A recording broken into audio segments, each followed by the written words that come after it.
Shalom, bendiciones para todos. Estamos estudiando el capítulo 24 del libro de Mateo.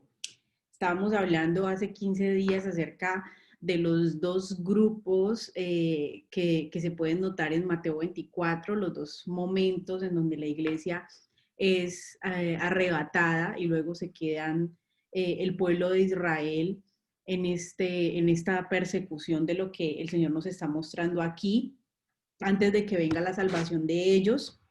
Y estábamos viendo hace 8 días ¿por qué se hace esta distinción de estos dos grupos? ¿Por qué se hace la distinción entre la iglesia y entre el pueblo de Israel de sangre? Porque hay una distinción entre Efraín, que es lo que entendemos, que es lo que en la Biblia habla como Efraín, pero lo que nosotros entendemos ahora como la iglesia, y Judá, los judíos, los de la tribu de Judá, o los que ahora nosotros como gentilicio les llamamos judíos, que es el pueblo de Israel de sangre, que también pues se les ha prometido que van a ser restaurados. Y en la Biblia hacen esta diferenciación entre estos dos pueblos. Entonces, digamos que cuando uno toca temas escatológicos, como dice el pastor, como estos, eh, se resuelven dudas y generan muchas otras, ¿no? Y a veces esa semana me han estado preguntando mucho acerca de las otras posiciones, de la posición, porque pues mi posición respecto a este estudio que estamos haciendo y lo que hemos venido haciendo todo este tiempo es pretribulacionista. Como pueden haber otras personas que su posición sea mid-tribulacionista, como pueden haber otras personas que su posición sea post-tribulacionista, que la iglesia va a pasar por todo el tiempo de la tribulación, de la gran tribulación, y al final cuando llegue Jesús, toma su iglesia y ya, ¿no? Y viene entonces a vencer el anticristo, pero primero toma su iglesia.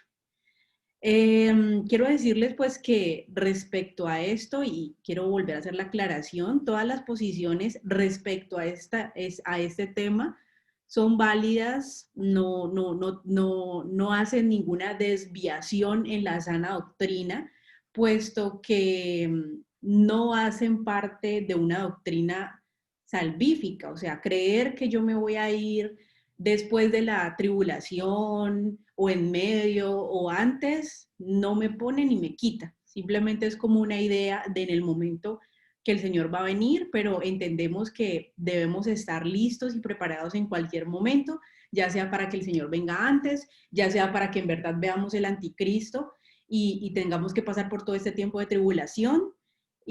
Pero todo el tiempo debemos estar alertas para en cualquier momento que el Señor quiera tomar su iglesia, nosotros podamos estar listos y podamos estar, encontrarnos firmes en nuestra fe para poder entrar en este reinado milenial, porque ¿cuál es el propósito finalmente de que la iglesia sea rescatada del reino de este mundo, sea rescatada de lo que se conoce espiritualmente como Babilonia? ¿Cuál es el propósito?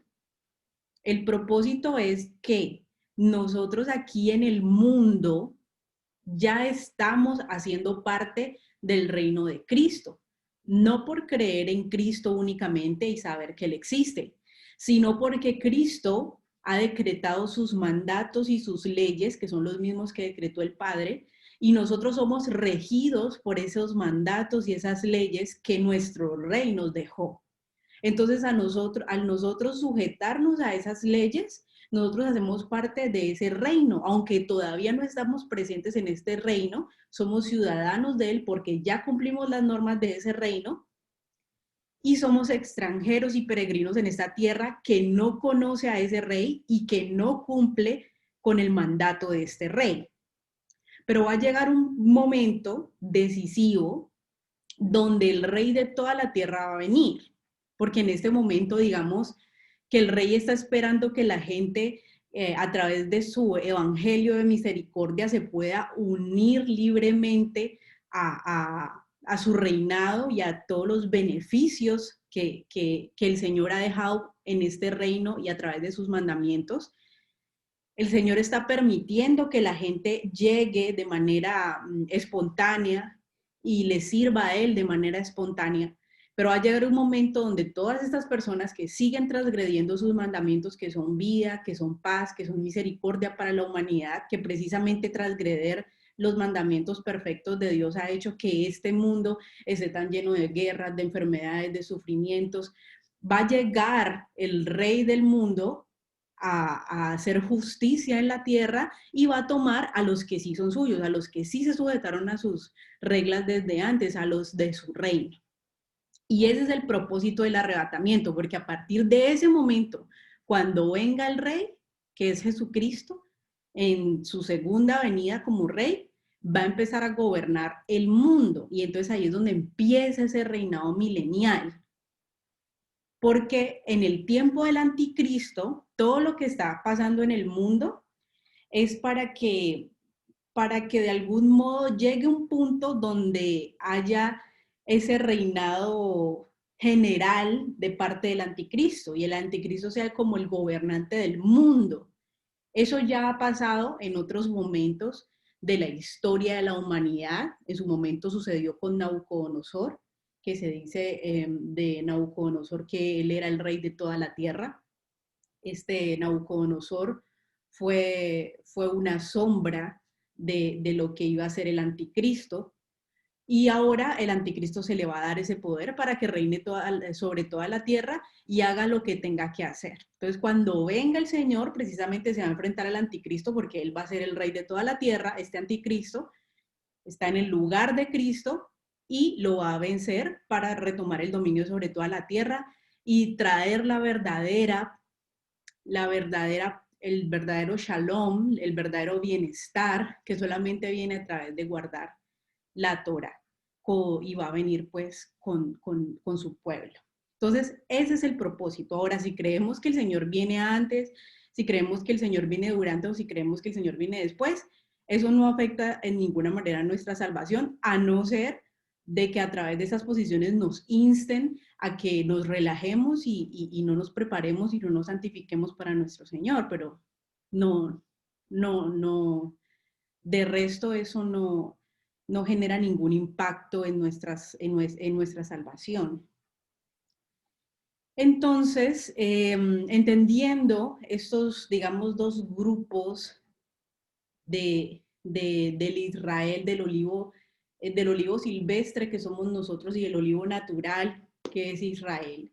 Sabemos que en su momento, cuando haya entrado la plenitud de los gentiles, Israel va a ser restaurado. Pero eh, si Dios, cuando sacó a Israel de Egipto, empezó a hacer como sentencias hacia Israel, sentencias, si no guarda mis mandamientos, yo me olvidaré de ti, dejará, empieza Dios a hacer sentencias sobre Israel de las maldiciones de la desobediencia, e Israel se rebela contra Dios y no se sujeta a su mandamiento. ¿Por qué el Señor, aparte de lo que entendíamos hace 8 días, de que Dios va a restaurar a Israel siendo fiel a los patriarcas, siendo fiel a las promesas que Dios ya le había hecho a Abraham, a Isaac y a Jacob? Que hace 8 días entendíamos que la palabra de Dios dice que Él bendice hasta 1000 generaciones de los que le aman. Y esa es la razón también porque Israel permanece con esa promesa, porque ellos son, digamos, que el linaje directo de Abraham, y Dios, digamos, bendice o honra a los que le honran y bendice hasta 1000 generaciones después de los patriarcas. Y eso lo vemos hasta ahora. Pero también hay otra razón por la cual el pueblo de Israel va a ser restituido, y eso lo vemos de una manera muy clave en el tiempo de Daniel. Porque en el tiempo de Daniel recordemos que se había levantado varios reyes, el rey de Babilonia inicialmente, el rey de Asiria, se habían levantado y Daniel era prominente en medio de cada reinado, pero Israel continuaba en rebelión y esto lo podemos ver en el libro de Ezequiel. porque Ezequiel es un profeta exílico. Él habla cuando ellos ya están exiliados, en medio del exilio. Jeremías es un profeta de antes del exilio.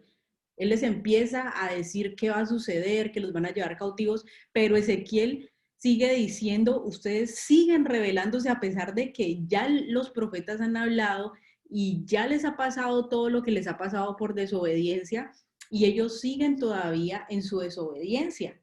Entonces, Daniel en este tiempo del exilio también es levantado como un hombre santo, prominente, muy amado por Dios.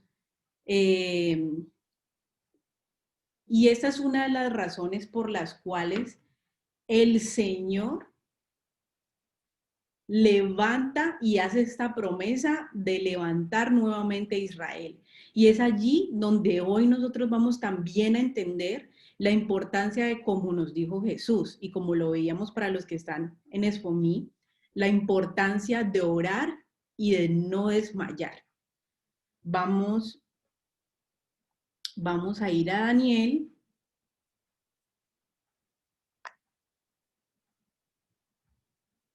Capítulo 9.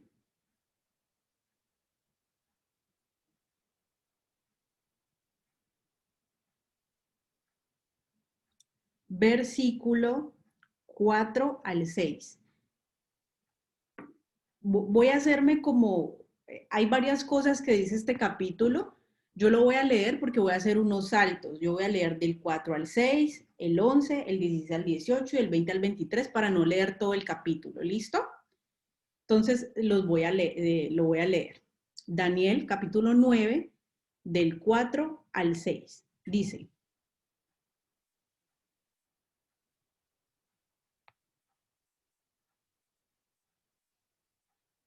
vamos a leerlo desde el 1, lo voy a leer nueva versión internacional, ¿listo?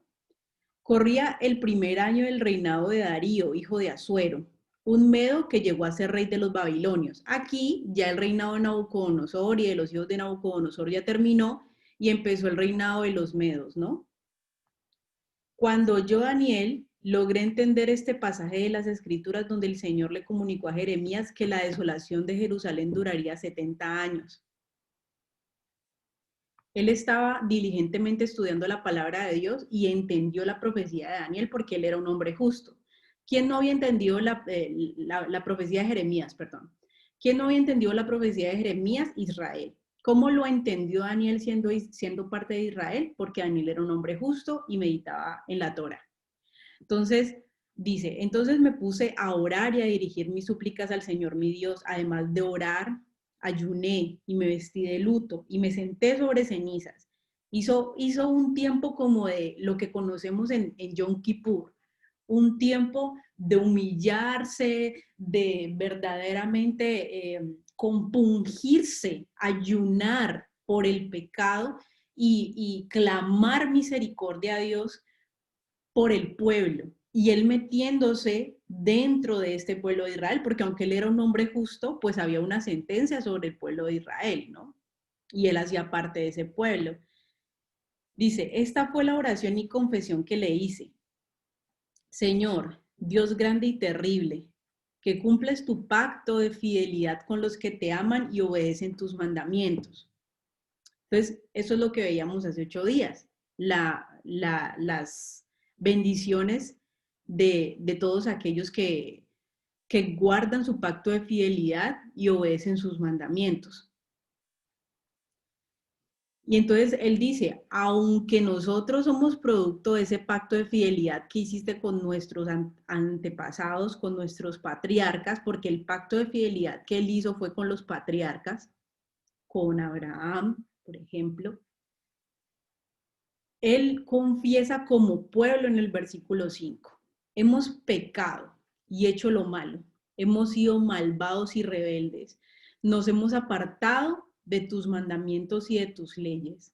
No hemos prestado atención a tus siervos los profetas, que en tu nombre hablaron a nuestros reyes y príncipes, a nuestros antepasados y a todos los habitantes de la tierra. Versículo 11. Todo Israel se ha apartado de tu ley y se ha negado a obedecerte. Por eso, porque pecamos contra ti, nos han sobrevenido las maldiciones que nos anunciaste, las cuales están escritas en la ley de tu siervo Moisés. Aquí, aunque Dios, él está clamando para que Dios restaure a Israel, está como confirmando de sus labios que la palabra de Dios es verdad y que todo lo que Dios les había dicho en su momento, que las bendiciones de la obediencia les pasó y la fidelidad les ha sucedido, pero también como desobedecieron, les ha ocurrido todas las maldiciones de la desobediencia que Dios en su palabra les había advertido, ¿no? Versículo 16. Aparta tu ira y tu furor de Jerusalén como corresponde a tus actos de justicia. Ella es tu ciudad y tu monte santo. Por nuestros pecados y por la iniquidad de nuestros antepasados, Jerusalén y tu pueblo son objeto de burla de cuantos nos rodean. Y ahora, Dios y Señor nuestro, escucha las oraciones y súplicas de este siervo tuyo. Haz honor a tu nombre y mira con amor a tu santuario que se ha quedado desolado. Entonces volvemos a lo mismo. La imagen de Dios era mostrada a través del pueblo de Israel. Entonces, cuando nosotros leemos, por ejemplo, lo que sucedió con el pueblo de Rahab, esta prostituta que creyó en el Dios de Israel y fue rescatada de en medio del juicio, y aparte de eso fue hecha una de las madres, una de las antecesoras de Jesús. Ella decía, todos nosotros hemos escuchado lo que Yahweh hizo. Él abrió el mar y ahora que sabemos que ustedes van a venir a nuestra ciudad para tomarla como posesión, estamos petrificados porque sabemos que el Dios de ustedes es poderoso. Entonces, si ustedes se ponen a pensar, en ese momento cuando ellos entraron a esa tierra de esa prostituta, que ellos iban a tomar esa tierra por posesión porque ya habían entrado a la tierra prometida, ¿cuántos años habían pasado desde que ellos salieron de Egipto? Por lo menos 40 años habían pasado, porque ellos ya habían entrado a tomar en posesión la tierra que Dios les había prometido. Y 40 años después, este pueblo estaba petrificado porque sabía perfectamente lo que Dios había hecho con ellos cuando cruzaron el Mar Rojo y Dios abrió completamente el mar para que ellos pasaran, pero ahogó a los egipcios. Entonces, a través de Israel, Dios empieza a hacerse, digamos, una fama. Dios empieza a hacerse conocido a través de Israel. Entonces, y veíamos esta semana, de pronto no tocamos ese texto hace 8 días, pero lo discutía esta semana con las muchachas en en el, en el grupo que dice, no lo tengo preparado aquí, el versículo de Génesis, donde, si de pronto Isa lo tiene por allí a mano, o alguien lo tiene por allá a mano, este versículo de Génesis donde donde Moisés apela delante de Dios, aquí está. No es Génesis, es Éxodo 32, 11 al 14, donde ellos pecan en contra de Dios al lado del monte de Sión, pecan contra el Señor habiéndose erigido este becerro de oro, y entonces Moisés entra a interceder por ellos, ¿no? Y entonces le dice al Señor, en Éxodo 32, 11 al 14, dice, Moisés intentó apaciguar al Señor su Dios y le suplicó, Señor, ¿por qué ha de encenderse tu ira contra este pueblo tuyo que sacaste de Egipto con gran poder y con mano poderosa? ¿Por qué dar pie a que los egipcios digan que nos sacaste de su país con la intención de matarnos en las montañas y borrarnos de la faz de la tierra? ¿Era el propósito de Dios haberlos sacado a ellos de Egipto para matarlos en el desierto? No. Pero a causa de la rebelión de ellos y de no sujetarse a sus leyes y de que a pesar de que Dios había sido tan benevolente, les había dado de comer, los había sacado de la esclavitud, los había librado de la muerte, los había sostenido en el desierto, ellos seguían rebelándose contra Él y siendo infieles a Él. Entonces dice, yo ya no voy a seguir con ellos, yo ya hasta aquí voy con el pueblo de Israel. Entonces, Dios lo que hace es decir, no, ya con este pueblo no más. Y Moisés le dice, pero si nos dejas aquí, los egipcios y todas las naciones que vieron lo que hiciste van a pensar mal de ti. Tú no eres así, pero todo el mundo va a creer que eso fue así. Entonces tu nombre va a quedar por el piso. Fue la gente la que no se quiso sujetar, fue la gente la que fue infiel, fue la gente la que te traicionó, pero la gente de afuera no lo va a ver así. Por amor de tu nombre, no te olvides de nosotros, le dice Moisés, y sigue aquí diciendo, calma ya tu enojo, aplácate y no traigas sobre tu pueblo esa desgracia. Acuérdate de tu siervo Abraham, Isaac e Israel y apela a los patriarcas, al pacto de fidelidad que él tiene con los patriarcas. Tú mismo le juraste que harías a tus descendientes tan numerosos como las estrellas del cielo. Tú les prometiste que a sus descendientes les darías toda esa tierra como su herencia eterna. Entonces el Señor se calmó y desistió de hacerle a su pueblo el daño que le había sentenciado. Entonces hace 8 días entendíamos, y aquí es lo mismo que está diciendo Daniel.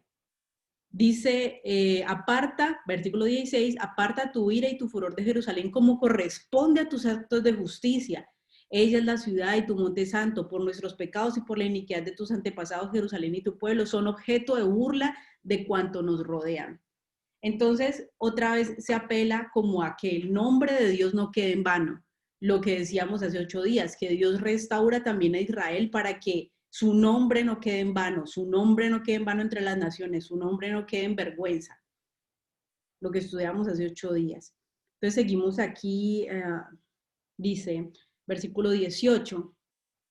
Préstanos oído, Dios nuestro, abre los ojos y mira nuestra desolación y la ciudad sobre la cual se invoca tu nombre. Al hacerte estas peticiones no apelamos a nuestra rectitud, sino a tu gran misericordia. Entonces, si pecamos, apelamos a tu misericordia de que por favor nos restaures. Versículo 20 al 23. Yo seguí hablando y orando al Señor mi Dios, donde confesé mi pecado y el de mi pueblo Israel, y le supliqué en favor de su santo monte. Se acercaba la hora del sacrificio vespertino, y mientras yo seguía orando, el ángel Gabriel, a quien había visto en mi visión anterior, vino en el raudo del vuelo a verme y me hizo la siguiente aclaración. Daniel, he venido en este momento para que entiendas todo con claridad. Tan pronto empezaste a orar, Dios contestó tu oración. ¿Qué oración? ¿Qué era lo que Daniel estaba orando? Perdónanos, hemos pecado, que tu nombre no quede en vano. Apelamos a tu misericordia, te lo suplico. Hemos recibido todo porque nos lo merecemos, porque tú eres justo, porque tu palabra es verdad, pero te lo suplico que nos restaures, que no te olvides de nosotros. Mira cómo nos tienen. Apelo no a nuestra rectitud, apelo a tu misericordia. Ese fue el clamor de Daniel. Restaura el pueblo de Israel, te lo pido. Perdona nuestra iniquidad, hemos pecado contra ti. Y viene el ángel y le dice, tan pronto como empezaste a orar, Dios contestó tu oración. Esa es una oración que Dios le contestó a Daniel y que Daniel al otro día se levantó y vio a todo el pueblo de Israel restaurado porque lo había perdonado. No, por eso es que a Daniel también se le empiezan a mostrar todo este tipo de visiones de cómo Dios iba a restaurar a Israel y de qué manera Dios iba a pulir a Israel y de qué manera Dios iba a pasar por la prueba a Israel para poder restaurarlo. He venido a decírtelo porque tú eres muy apreciado.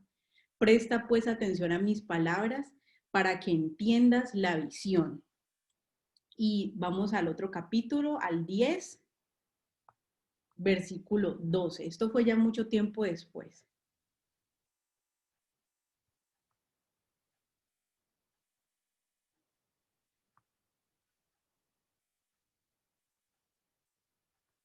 Y le vuelve a decir entonces el ángel a Daniel, le dice aquí, entonces me dijo, no tengas miedo, Daniel, tu petición fue escuchada desde el primer día en el que te pusiste a ganar entendimiento y humillarte ante tu Dios. En respuesta de ella, estoy aquí. Entonces, a causa de la intercesión de un hombre justo, Dios trae la restitución y la restauración, el perdón al pueblo de Israel. Imagínense qué oración tan poderosa. Por eso es que el apóstol Santiago nos dice, la oración eficaz del justo puede mucho. Que el pastor nos daba esta semana nos hablaba de eso, de la importancia de orar, de no desmayar. Puede que usted no vea ahora lo que le está clamando a Dios. Puede que usted no entienda ahora por qué le está clamando algo a Dios y el Señor no le ha contestado inmediatamente. Pero muchas veces el Señor manda la respuesta, solamente que no es el tiempo para que llegue a usted. Dios todo lo hace con un propósito. A nosotros nos gustaría que Dios hiciera así y ya, todo se nos solucionara, todo fuera de la manera como nosotros queremos, pero primero hay cosas, hay procesos que tenemos que pasar obligatoriamente para que luego haya un fin. Como dice la palabra de Dios en Jeremías, yo sé los pensamientos que tengo para ustedes. Pensamientos de bien y no de mal para darles el fin que ustedes esperan. Yo sé, pero tenemos que seguir en oración. Hay una prédica que el pastor hizo hace como 2 semanas, que me pareció hermosísima, acerca de la esterilidad de Raquel. Y decía que el patriarca oró por ella 20 años. Yo le decía a mi esposo, yo oro 1 año, tal vez 2, y si ya no quedo embarazada, pues bueno, Señor, fue tu voluntad, listo. Pero miren lo poderoso de esta oración también, porque Isaac sabía que él era el portador de la promesa de Abraham, de voy a hacer de ti una nación grande, y se casa con la mujer que ama y resulta que ella tampoco puede tener hijos. ¿Y la promesa qué? Pero Señor, si tu promesa fue que por la obediencia de Abraham ibas a ser una nación grande, mi esposa es estéril, ¿cómo así? Pero él no entró en resentimiento con Dios, él no entró en pelea con Dios, él no entró en insolencia contra Dios, sino que en humillación, en oración, oró por su esposa 20 años. 20 años. Yo decía, definitivamente son los patriarcas. Son los patriarcas porque son un ejemplo de cómo nosotros debemos conducirnos en nuestra manera de vivir en estas cosas prominentes que ellos hicieron. Y cuando vemos a Daniel, un hombre que amaba a Dios porque cumplía sus mandamientos, porque prefería ser echado en el foso de los leones antes de inclinarse delante de otro Dios. Un hombre intachable, un hombre que cuando los gobernantes lo veían, decían ellos en su ignorancia, en este hombre reside el espíritu de los dioses, porque era una persona muy sabia y aparte de eso tenía este don diferente a Sadrach, Mesach y Abednego de interpretar sueños y visiones. Él era, digamos, particularmente especial en eso. Y fue un hombre excepcional, muy prominente en medio de su generación.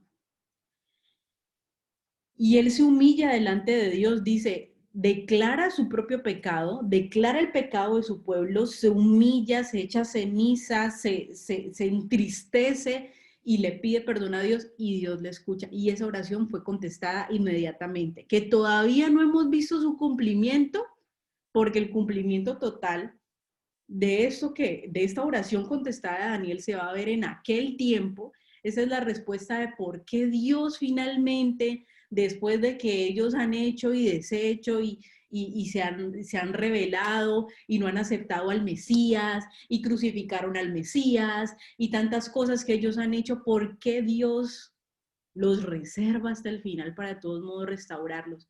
Por esa oración de estos justos que guardaron el pueblo de Israel. Eh,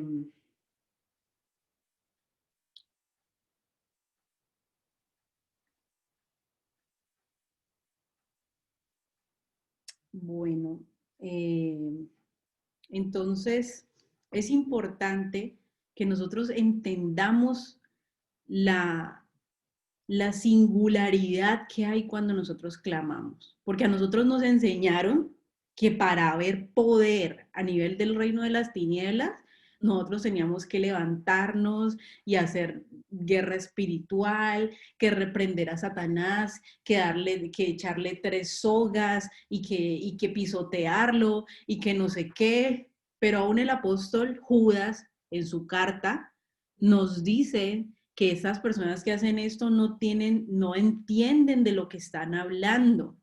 Lo que nosotros, la mejor guerra espiritual que nosotros podemos hacer, ¿cuál es? La que hizo Daniel. En ayuno, humillación, he pecado contra ti. Se humilló delante de la presencia del Señor. Ayunó, afligió su alma, dijo verdaderamente mi pueblo, él que estaba intercediendo por su pueblo, pero verdaderamente nosotros ahí donde estamos, si estamos recibiendo opresión del enemigo, si estamos siendo entibiados, si nos estamos alejando de la presencia del Señor, si estamos siendo más llevados por las cosas de este mundo que por las cosas de Dios, nos hace falta humillarnos mucho más. Nos hace falta entrar en nuestro lugar secreto, sacar un tiempo para verdaderamente leer la palabra y decir, he pecado contra ti. Necesito que me restaures. Necesito que tengas misericordia de mí. Perdóname. No lo merezco, pero apelo a tu misericordia. Que en clamor y en ayuno tengamos un alma verdaderamente quebrantada delante de Dios. Y no para llorar y para decir palabras bonitas, sino para después de hacer semejante clamor y oración, nuestra actitud sea una actitud más recta. Y cuando viene todo esto de parte del enemigo a tu vida, no te va a poder tocar, porque la palabra de Dios dice que los que son de Dios, el Señor los guarda y el maligno no los toca. Vamos a ver este pasaje bíblico que está en Juan.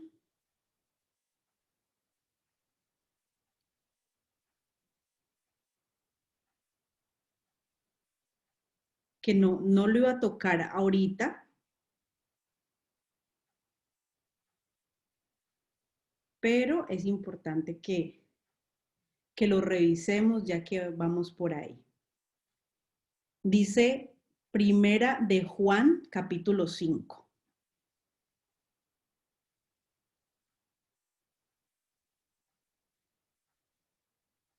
Primera de Juan, capítulo 5, versículo 18, dice, lo voy a leer, Primera de Juan 5, 18, dice, sabemos que el que ha nacido de Dios no está en pecado.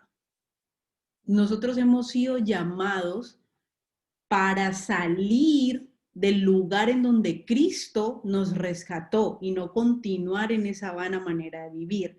No es que nunca pequemos, sino que no habitamos en ese pecado. No hacemos el pecado como un hábito de vida, sino que si en algún momento pecamos, como dice el mismo Juan aquí en esta misma carta, podemos ir a Dios y en ese clamor, en esa oración, en esa humillación, encontramos esa misericordia y tenemos abogado que es a Jesucristo el justo. Pero nosotros no estamos allí con ese hábito de pecado. Y dice, sabemos que los que han nacido de Dios no es, que lo que ha nacido de Dios no está en pecado.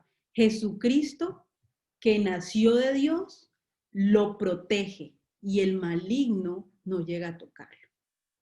Pero cuando nuestra vida le hace falta humillación, cuando a nuestra vida le hace falta que nos sujetemos a los mandamientos de Dios, cuando a nuestra vida le hace falta que estemos más dependientes de la oración, de la búsqueda, de pecado. Si vienes hoy y me encuentras en esta situación, no me voy a ir contigo.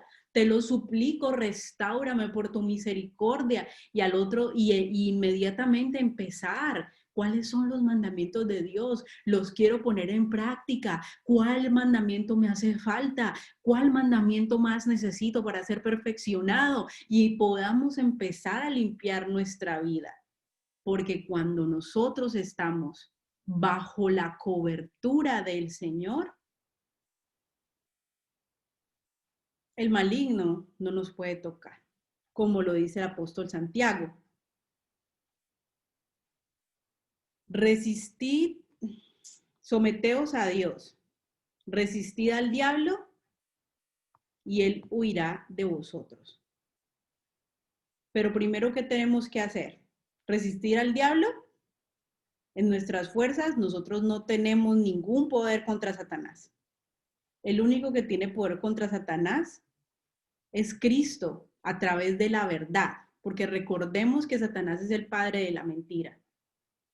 Y nosotros a través de la verdad nos sujetamos al poder de Cristo y Él es el que permite que el maligno no nos toque. Entonces, por eso dice Santiago 4:7.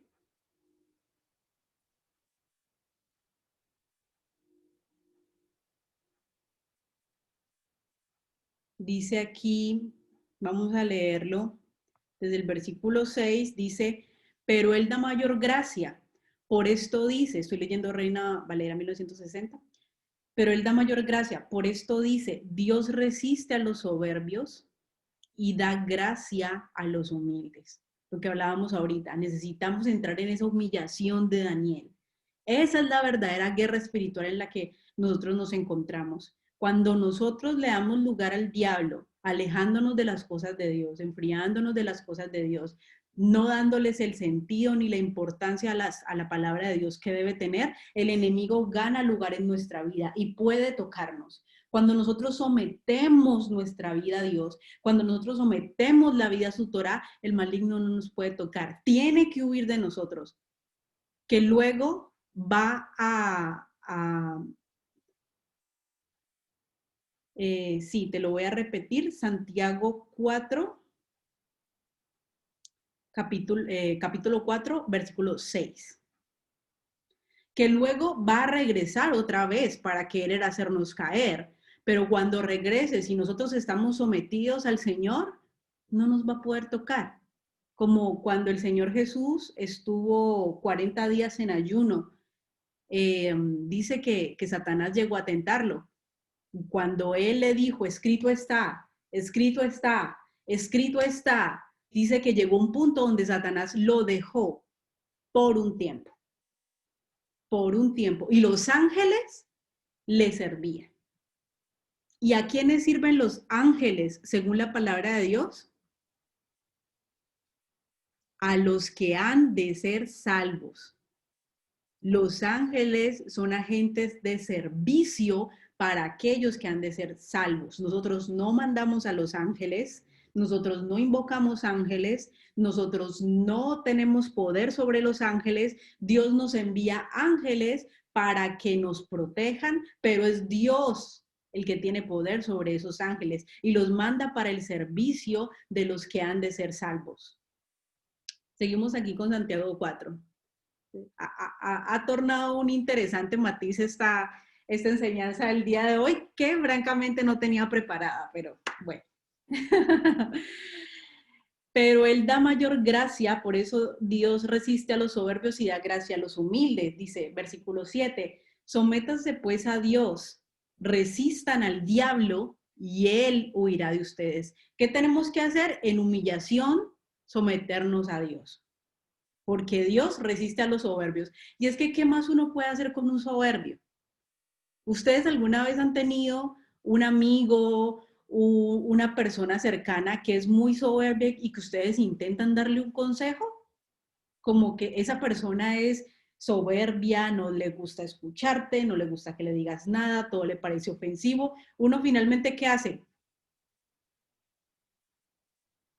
Lo resiste, ya no le voy a decir nada, que haga lo que quiera, ya lo amo mucho, quisiera que dejara ese camino que tiene porque le va a traer mucho dolor, pero yo, porque es muy soberbio. Entonces es lo mismo que Dios hace. Dios, ¿qué más puede hacer con un soberbio? Si el soberbio no le gusta escuchar a nadie, sino solamente a él mismo.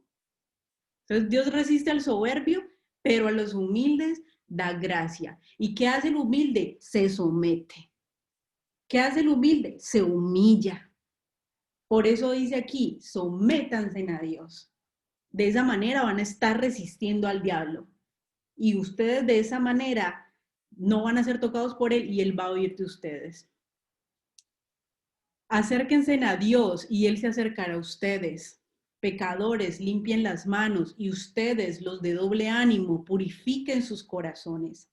Aflíjense, aflíjanse y lamenten y lloren. ¿Por qué? ¿Porque Dios quiere que nosotros estemos tristes? No, porque necesitamos tener una actitud delante de Dios de, de sumisión, de humillación, de reverencia, de tú eres justo. Y su risa se convertirá en lloro y su lloro se convertirá en tristeza cuando ustedes se humillen delante de Dios. Porque el que se humilla, en su momento Dios lo va a exaltar. Dice aquí. Y vamos un momentito para simplemente para darle un repaso a lo que dijimos ahorita. En Lucas 4, donde Cristo dice, desde el versículo 1, lo voy a leer.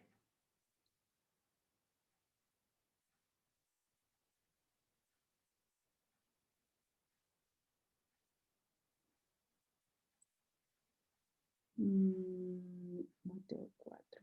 Vamos a leerlo mejor en Mateo 4. Ahí, Mateo 4. Mateo 4 desde el versículo 1.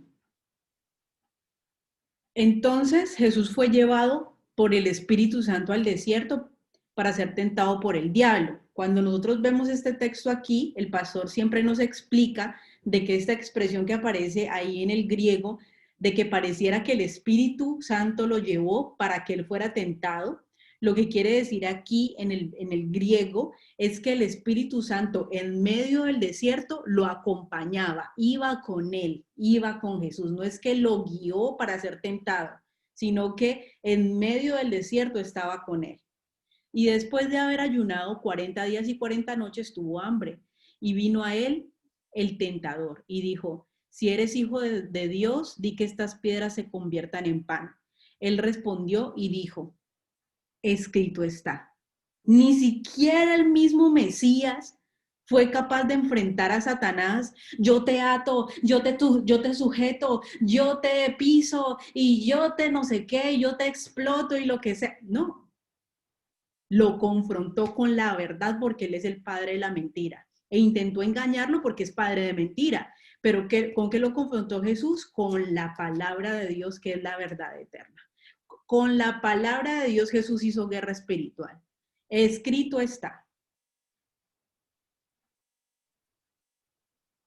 No solo de pan vivirá el hombre, sino de toda palabra que sale de la boca de Dios. Entonces el diablo le llevó a la santa ciudad. Creo que me salté versículos.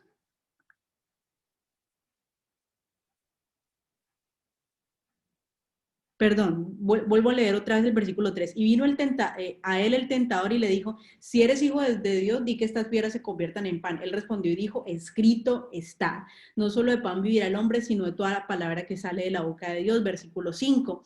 Entonces el diablo le llevó a la santa ciudad y le puso sobre el pináculo del templo y le dijo, si eres hijo de Dios, échate abajo, porque escrito está. Entonces miren lo que hace el engañador.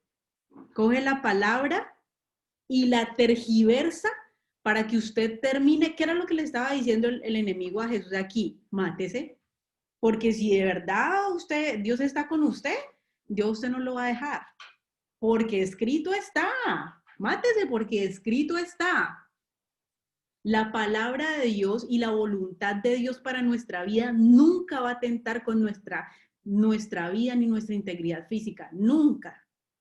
Nunca el Señor nos va a decir, quítate un brazo, mutílate un ojo, quítate la vida. Eso nunca va a venir de parte de Dios, ni aunque te digan que escrito está. A sus ángeles mandará cerca de ti y en sus manos te sostendrán para que no tropieces con tu pie en piedra. La tergiversación de la palabra para que nosotros creamos una mentira. Jesús le dijo, escrito está también, no tentarás al Señor tu Dios. Otra vez le llevó el diablo a un monte muy alto. Ay, perdón. Sí. Otra vez le llevó el diablo a un monte muy alto y le dijo, y le mostró todos los reinos del mundo y la gloria de ellos. Y le dijo, todo eso te daré si postrado me adorares. Entonces, finalmente, cuando no logró engañarlo, porque ¿qué es lo que busca Satanás a través del engaño? Que nosotros le adoremos de manera involuntaria, porque cuando nosotros vamos en pos de la mentira, somos adoradores del padre de la mentira. Por eso es que Jesús confrontaba a los fariseos y les decían, ustedes no son hijos de Moisés como ustedes claman ser, porque Moisés enseñaba la ley y la ley de Dios es la verdad, pero ustedes no viven en la ley de Moisés, ustedes son hijos de su padre el diablo porque ustedes siguen todo lo que las mentiras de su padre el diablo, porque él es padre de la mentira. Entonces cuando nosotros dejamos la ley de Dios, empezamos a adorar involuntariamente al padre de la mentira, a Satanás. Y entonces, como ya Jesús no cayó de ninguna manera en todas sus artimañas, ya él pudo abrirse completamente y mostrar sus intenciones verdaderas delante de Jesús para que lo adorara. Entonces Jesús le dijo, vete Satanás, porque escrito está, otra vez, al Señor tu Dios adorarás y a Él solo servirás. Cuando venga la incredulidad a su vida, cuando venga la duda a su corazón, cuando venga la duda de algo que usted sabe que el Señor le ha dicho, diga, escrito está, escrito está. La palabra del Señor dice, yo sé que en este momento mis sentidos, yo sé que en este momento la situación, pero escrito está. El Señor es fiel. El Señor no deja a sus santos. Escrito está, yo estaré contigo. Escrito está. Versículo 11, el diablo entonces le dejó y he aquí vinieron ángeles y le servían. Creo que, no estoy segura si es en Marcos, que dice le dejó por un tiempo y es muy... es importante que nosotros entendamos eso, pero que estemos preparados,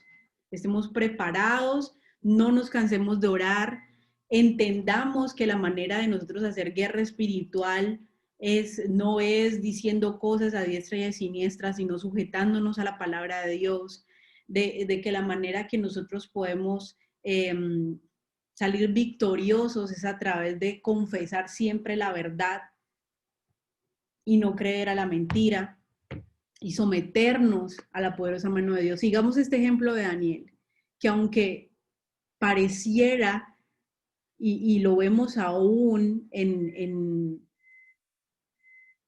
el libro de Hebreos, cuando nos habla de todas estas personas que tuvieron fe, ellos murieron sin ver lo que el Señor les había prometido. pero sabiendo que lo iban a recibir y que en algún momento iban a tener esa ciudad a la cual el Señor los había llamado, y Daniel fue uno de ellos. Daniel fue uno de ellos. Nosotros no nos cansemos de orar, nosotros no nos cansemos de interceder por las cosas que nosotros sabemos bíblicamente que son la voluntad de Dios. No nos cansemos de clamarle al Señor, porque el Señor a su tiempo nos va a traer la respuesta y nos va a traer libertad por someternos a su Torah.